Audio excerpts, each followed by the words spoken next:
Ah, a vida a dois. Essa jornada longa e cheia de curvas. Por décadas.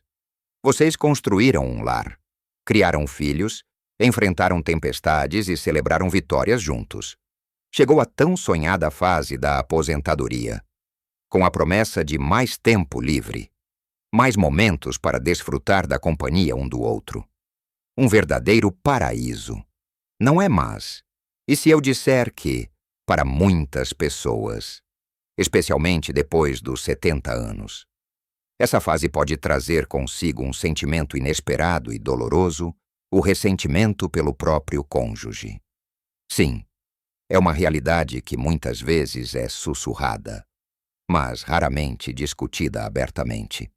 Aquela pessoa com quem você planejou envelhecer, que você imaginou ao seu lado em cada pôr do sol, pode, de repente, começar a parecer diferente. Pequenos hábitos que antes eram charmosos se tornam irritantes. Silêncios confortáveis viram distanciamento. E a intimidade, que parecia garantida, pode dar lugar a uma sensação de solidão a dois. Não é fácil admitir. Mas a verdade é que muitas relações longas se veem ameaçadas por essa emoção silenciosa que corrói por dentro, transformando o amor em uma mistura complexa de afeição e frustração. Mas fiquem tranquilos, meus queridos, isso não é um atestado de fracasso, mas sim um convite para entender o que está acontecendo e, mais importante, como podemos proteger o que construímos com tanto carinho. Neste nosso bate-papo de hoje, vamos mergulhar fundo nos motivos pelos quais esse ressentimento pode surgir na maturidade. E, o mais importante, vamos descobrir estratégias e atitudes que podem não apenas proteger, mas revitalizar a sua relação, fazendo-a florescer ainda mais. Fique até o final, pois tenho algo que vai realmente te surpreender e que pode ser a chave para um novo começo. Pois é, a vida a dois é uma dança constante. E quando chegamos a uma certa idade, digamos, depois dos 70, a música e os passos mudam. O que funcionava antes, talvez já não se encaixe tão bem. Uma das primeiras e mais importantes estratégias para combater o surgimento desse ressentimento, e até mesmo curar feridas antigas, é a capacidade de reabrir e redefinir a comunicação. Pensem comigo por décadas. Vocês viveram em um ritmo específico. Talvez um de vocês trabalhava fora, o outro cuidava mais da casa, ou ambos tinham suas rotinas que os mantinham ocupados e, em certa medida, com seus próprios espaços, com a aposentadoria. Tudo isso muda, de repente. Há muito mais tempo juntos, e as expectativas, muitas vezes não ditas, começam a pairar no ar. O ressentimento muitas vezes nasce em silêncios. Ele se alimenta de coisas que não foram ditas, de necessidades que não foram expressas, de medos que não foram compartilhados. Imaginem, por exemplo, um marido que sempre foi o provedor principal e agora, aposentado, sente-se um pouco perdido, sem o propósito que o trabalho lhe dava. Ele pode começar a se intrometer mais nas tarefas da casa, talvez com boas intenções, mas sem perceber que está invadindo um espaço que a esposa cultivou por anos. Ela, por sua vez, pode se sentir controlada ou subestimada, ou até mesmo exausta por ter o companheiro em casa o dia todo, desorganizando o que ela acabou de organizar. Mas não se sente à vontade para dizer: esse cenário, tão comum, cria uma tensão invisível, se a esposa não expressa seu desconforto de forma gentil e clara, e se o marido não consegue perceber as mudanças nas necessidades dela, ou não expressa sua própria busca por propósito. O que se instala é o ressentimento.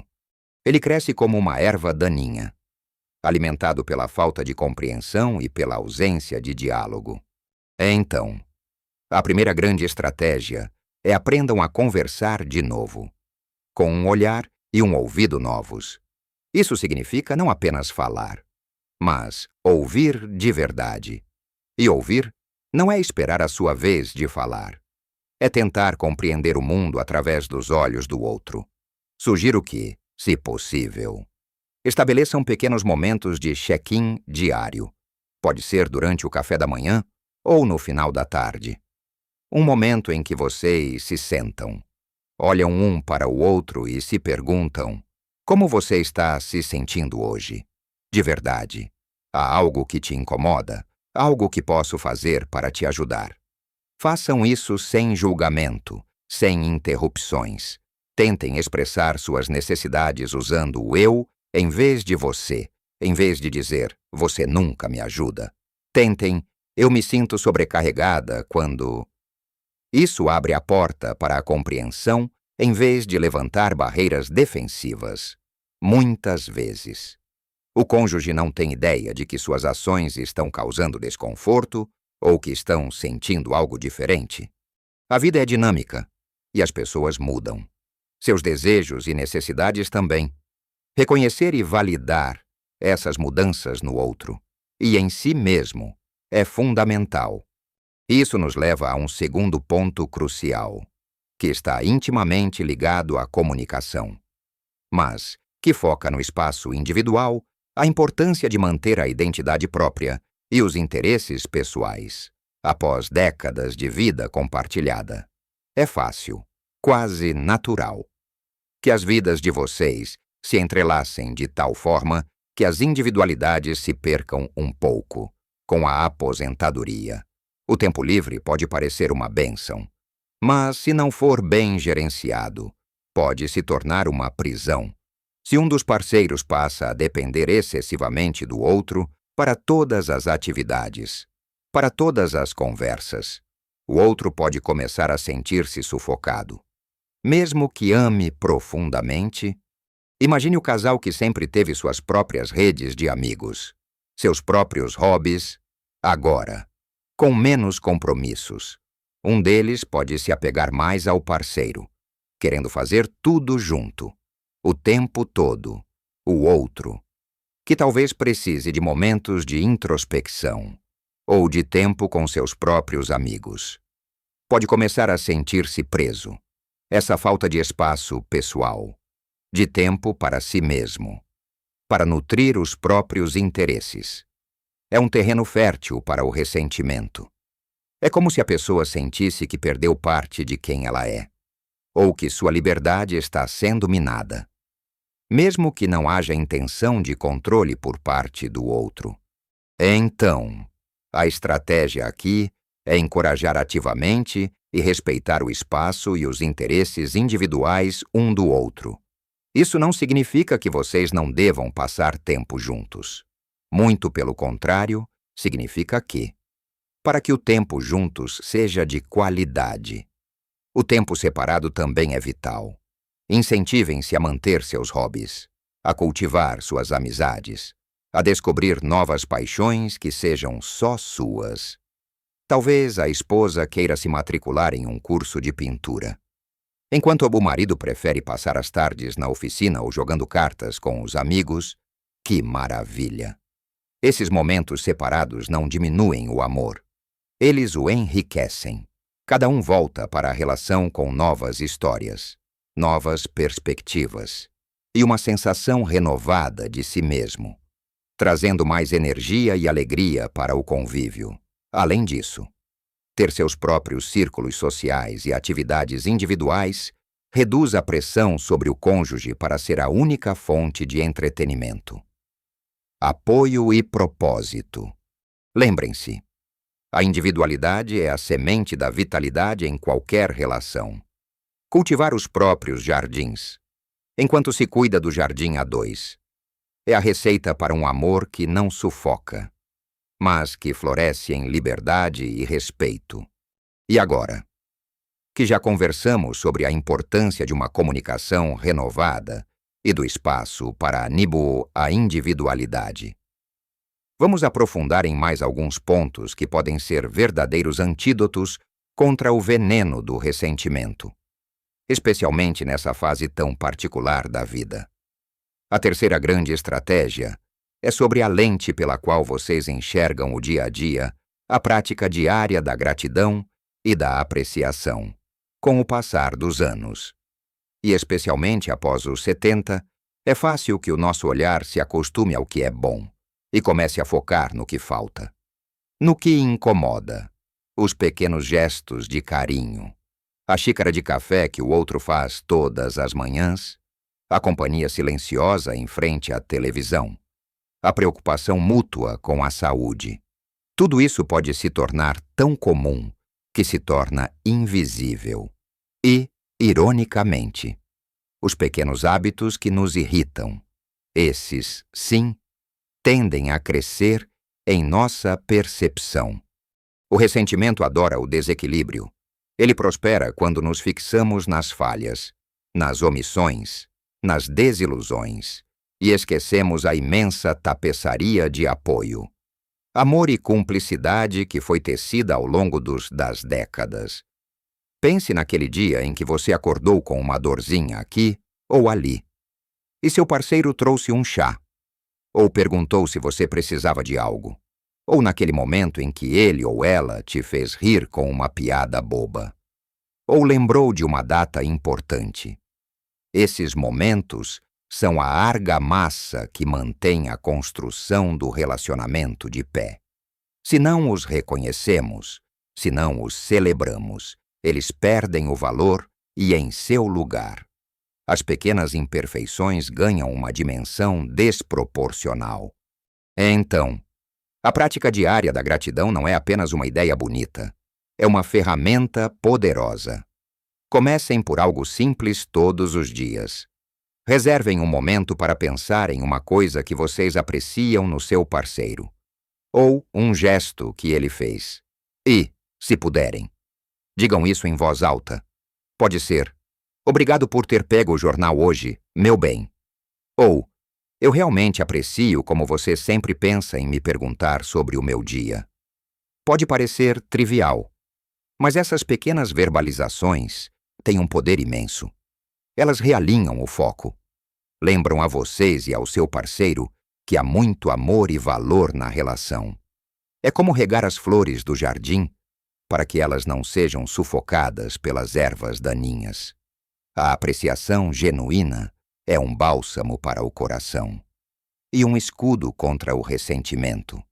Em seguida, temos uma estratégia que é talvez a mais desafiadora, mas também uma das mais libertadoras: lidar com as feridas do passado.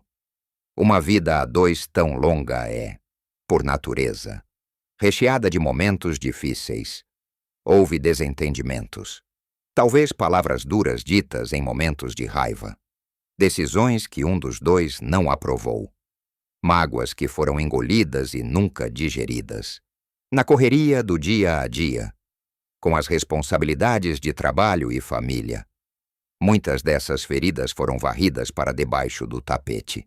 Elas não desapareceram, apenas ficaram latentes, esperando uma oportunidade para ressurgir. E quando a vida desacelera, quando há mais tempo para pensar, para revirar memórias, essas velhas mágoas podem vir à tona com uma força surpreendente, alimentando um ressentimento que parece novo, mas que tem raízes muito profundas. A estratégia aqui é a do perdão e do deixar ir. Não se trata de esquecer o que aconteceu, mas de escolher não carregar mais o peso daquela mágoa. É um processo. E muitas vezes requer uma conversa franca e corajosa. Pode ser que um de vocês precise pedir perdão por algo que fez ou disse há muito tempo, e o outro precisa estar disposto a oferecer esse perdão. Não apenas com palavras, mas com o coração. É importante lembrar que o perdão é um presente que vocês dão a si mesmos, antes de qualquer coisa. É a decisão de libertar-se da prisão do passado. Entendam que as pessoas mudam, que somos produtos de nossas experiências e que, com a idade, a perspectiva sobre a vida também se altera. Aquilo que parecia imperdoável há 20, 30 anos pode ser visto sob uma nova luz hoje, se houver mágoas muito profundas. Talvez um profissional, um terapeuta de casais, possa ajudar a mediar essa conversa, criando um espaço seguro para que as feridas sejam expostas e curadas. O objetivo não é reabrir velhas batalhas, mas sim reconhecer que elas existiram, aprender com elas e, finalmente, deixá-las ir, para que o amor possa respirar novamente. Por fim, e não menos importante, a quinta estratégia que quero compartilhar com vocês é a de criar novas experiências compartilhadas e redefinir o que é diversão na vida a dois. Pensem bem quando vocês eram jovens. Talvez as aventuras fossem viagens distantes, noites dançantes, ou a emoção de construir uma casa. Com o passar do tempo, as prioridades e as capacidades mudam. As grandes aventuras podem dar lugar a pequenos prazeres. E se vocês não se adaptarem a essa nova realidade, a vida pode parecer monótona. E a relação, sem brilho, a rotina excessiva, sem novidades, pode levar a uma sensação de que a vida a dois se tornou previsível e, em alguns casos, enfadonha. E adivinhem, o ressentimento pode se instalar na lacuna deixada pela falta de alegria e estímulo. A chave aqui é entender que a diversão e a aventura, depois dos 70, podem ter uma nova roupagem. Não é preciso escalar montanhas ou cruzar oceanos a menos que vocês queiram. As novas experiências podem ser encontradas nas coisas mais simples. Que tal explorar um novo parque na cidade? Ou fazer um piquenique em um lugar diferente? Quem sabe aprender a cozinhar uma receita exótica juntos? Ou assistir a um documentário sobre um assunto que os dois desconhecem? Podem ser coisas tão simples como ler o mesmo livro e depois conversar sobre ele. Ou aprender um novo jogo de tabuleiro. O importante é criar novos momentos de primeira vez, de surpresa e de descoberta mútua. Lembrem-se das coisas que vocês faziam quando namoravam, as coisas que os divertiam e os uniam. Talvez vocês possam revisitar alguns desses hobbies, adaptando-os à realidade atual, ou inventar completamente novos. O objetivo é injetar novidade e alegria na rotina, reacender aquela centelha de curiosidade e compartilhar risadas. Ao fazerem isso, vocês não apenas criam novas memórias positivas, mas também reforçam a conexão, lembrando um ao outro do quanto é bom ter alguém para compartilhar a jornada, para explorar o mundo. Mesmo que esse mundo seja apenas o próprio quintal ou a mesa da cozinha. Essa proatividade em buscar essa alegria juntos é um sinal de vitalidade da relação e um poderoso escudo contra qualquer ressentimento que tente se instalar. Meus queridos, chegamos ao final do nosso bate-papo, mas espero que seja apenas o começo de uma nova perspectiva para muitos de vocês. Conversamos sobre a importância de reabrir os canais de comunicação, de praticar a escuta ativa para entender as mudanças de necessidades e medos que surgem com a idade. Discutimos como é vital manter a individualidade e o espaço pessoal, para que o amor não sufoque, mas cresça na liberdade de ser quem se é. Vimos o poder transformador da gratidão e da apreciação diária, que nos ajuda a focar nas bênçãos e não nas pequenas irritações. E também mergulhamos na delicada, mas necessária, tarefa de perdoar as mágoas antigas, libertando o coração do peso do passado. Por fim, exploramos a beleza de criar novas experiências e redefinir a diversão, encontrando alegria nas pequenas coisas e nos momentos de descoberta mútua. Lembrem-se, o amor é um jardim que precisa ser cultivado diariamente. Não é algo que se planta uma vez e se espera que floresça para sempre sem cuidados. É normal que, depois de décadas juntos, a vida a dois apresente novos desafios, novas nuances. A fase depois dos 70 é um período de grandes transformações para ambos no corpo, na mente, nas rotinas, nas expectativas sobre o futuro. E é natural que essas mudanças possam gerar tensões. até mesmo esse sentimento de ressentimento que discutimos. Mas a boa notícia é que vocês têm o poder de escolher como vão reagir a isso. Pequenas mudanças de atitude, gestos de carinho, conversas sinceras e a disposição para ver o outro com um olhar renovado podem fazer uma diferença gigantesca. Não é preciso uma revolução, muitas vezes. São os pequenos ajustes diários que transformam o cenário. E agora? A surpresa que prometi lá no início do nosso vídeo. A grande revelação, que talvez pareça um pouco contraintuitiva. É esta, muitas vezes. O ressentimento que sentimos pelo nosso cônjuge após os 70 não é sobre eles em si, mas sim sobre nós mesmos e as nossas próprias angústias em relação a essa nova fase da vida. Pensem bem, a aposentadoria pode trazer uma crise de identidade. A percepção da própria finitude pode gerar medos. As dores e limitações do corpo podem frustrar.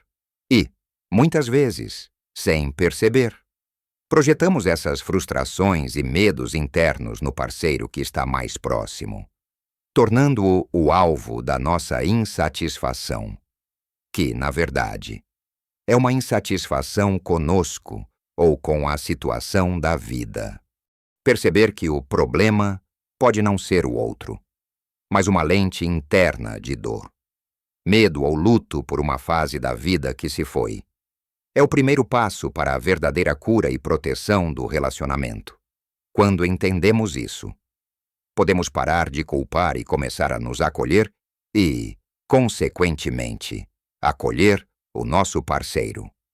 Isso não diminui a importância de todas as estratégias que vimos, mas as potencializa, porque adiciona uma camada de autocompaixão e compreensão mútua. É sobre se perguntar: estou projetando meus próprios medos no meu parceiro? Essa autoanálise pode ser libertadora. E é o presente mais valioso que vocês podem dar um ao outro nesta fase da vida. Gostaria muito de ouvir suas histórias, suas experiências. Vocês já sentiram algo parecido? O que funcionou para vocês? Compartilhem nos comentários abaixo, pois suas vivências são valiosas e podem ajudar outras pessoas que estão passando por situações semelhantes. Se este vídeo tocou seu coração e te deu uma nova perspectiva, por favor, deixe seu like. É uma forma de dizer que este conteúdo foi útil e nos ajuda a continuar trazendo informações relevantes para vocês. E, claro, não se esqueça de se inscrever no canal para mais conversas como esta, que nos ajudam a viver melhor em todas as fases da vida, com sabedoria, amor e muita vitalidade. Lembre-se, o amor é um presente contínuo, uma escolha diária. E nunca é tarde para plantar novas sementes de carinho e compreensão. Viva sua melhor vida em todas as idades, com amor e sabedoria. Um grande abraço.